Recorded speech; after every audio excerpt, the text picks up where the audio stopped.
वही गए वो जमाने जब लड़की को घरवाले साड़ी पहनाना सिखाकर ससुराल भेजा करते थे। अब तो अरे क्या सारा दिन ये सड़ा सा पैजामा पहनकर घुमा करती है।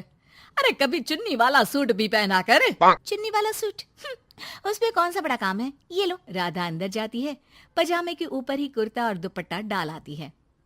हैप्पी सासू माँ, अब तो पैजामे से कोई दिक्कत नहीं है ना।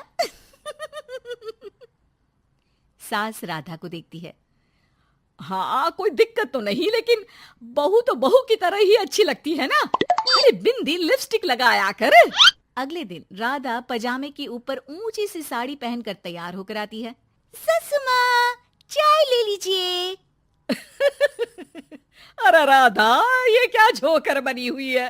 अरे साड़ी के नीचे से पजामा दिख रहा है। अरे तो कोई बात नहीं है ना ससु माँ, आप ही को तो बहू ऐसी चाहिए थी ना, बहू जैसी। अब मैं क्या करती। तभी वहां श्याम आ जाता है।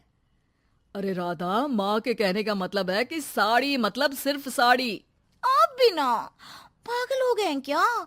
सिर्फ साड़ी तो सत्यम शिवम सुंदरम की जिन्नत अमान ने पहनी थी।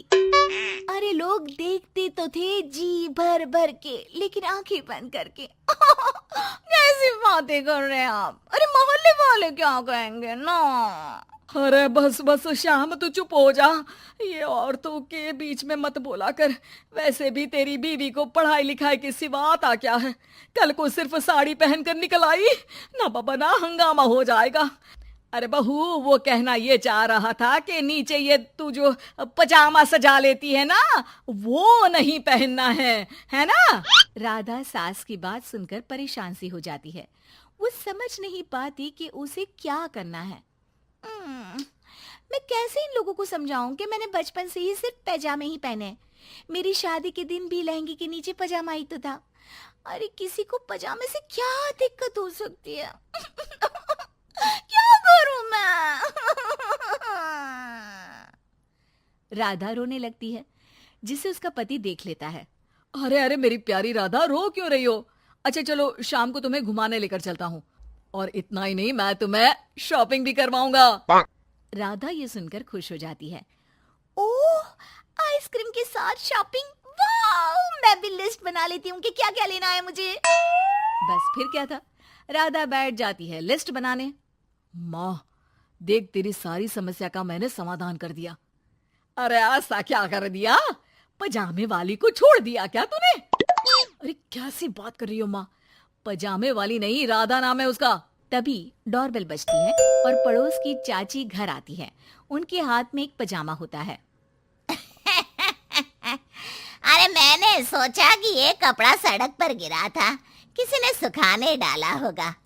अब ना ये पेटीकोट जैसा था, ना ही पतलून जैसा। तभी मैं समझ गई ये राधा बहू का पजामा होगा। तो पहनती है ना ये।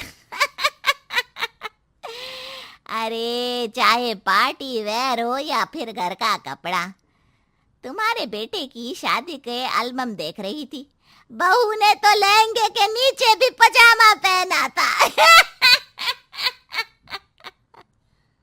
ठीक है चाची, दे दिया ना पजामा। अब पजामा पुराण मत सुनाओ, चली जाओ। चाचा जी के खांसने की आवाज आ रही है, जाकर पानी दे आओ उन्हें। अरे हाँ हाँ, जोरू का गुलाम जा रही हूँ मैं।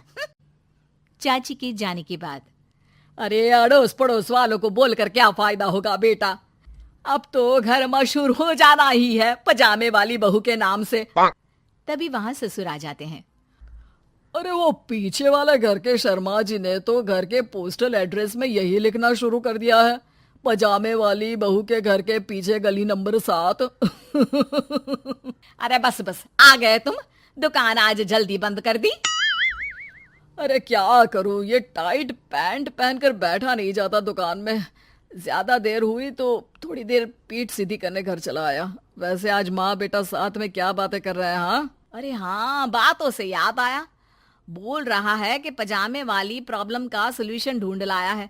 जरा बता दो बेटा, क्या समाधान निकाला है। वो मैं ना माँ आज राधा को शॉपिंग के लिए ले जा रहा हूँ। अरे बेटा क्या बात है, कितनी अच्छी बात है। हाँ माँ, इतना ही नहीं, वो तो पूरी लिस्ट तैयार कर रही है कि वो क्या क्या खरीदेगी। जब इतना खरीदेगी तो कुछ अलग तो पहनेगी ही ना। उधर राधा बाजार जाने के लिए पजामा टी शर्ट पहनकर तैयार हो जाती है। चलिए जी, मुझे काफी सामान लेना है। पति श्याम उसे बाजार ले जाता है, जहां राधा एक नहीं दो नहीं बल्कि 12 पजामे खरीदती है, वो भी अलग अलग रंगों के। और वो सारे पजामे लेकर घर आ जाती है। अरे आ गई बहू रानी, क्या लेकर आई हो? पिताजी ये देखिए, आपके लिए ये पजामा लेकर आई हूँ, प्योर खादी का है। पैंट लुक में इसे आप दुकान में भी पहनकर जा सकते हैं। और खुद कह लिए ये 12 पजामे, हर रंग हर प्रिंट के। राधा अपने कमरे में चली जाती है, लेकिन सास सर पर हाथ रखकर बैठ जाती है। हाय रे फूटी किस्मत, भाग्य में साफ सुथरी सजी धजी बहू दिखना लिखाई नहीं है तो क्या किया जा सकता है।